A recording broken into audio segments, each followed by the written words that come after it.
Madam నమస్తే madam. నమస్తే. So Chandrababu Naidu గారు ఈరోజు కూటమి ప్రభుత్వంలో ఉన్న వాళ్ళకి ర్యాంకింగ్ ఇచ్చారు. సో ఆయన 6th ప్లేస్ ఇచ్చుకున్నాడు, నాదెండ్ల మనోహర్కి 2nd ప్లేసు, నారా లోకేష్కి 8th ప్లేసు, అందరికి లాస్ట్గా 10వ ప్లేసు పవన్ కళ్యాణ్ గారికి ఇచ్చారు.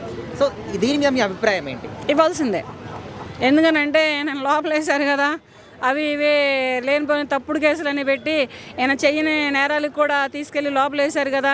ఆయన పెళ్లి రోజున భార్యాభర్తలు సంతోషంగా హ్యాపీగా ఉండాల్సిన రోజునే ఆయన తీసుకువెళ్ళి లోపలేశారు కదా.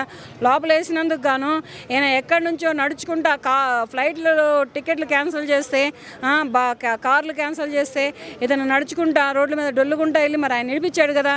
అందుకని చెప్పి ఇతనికి 10th ర్యాంక్ ఇవ్వాల్సిందే.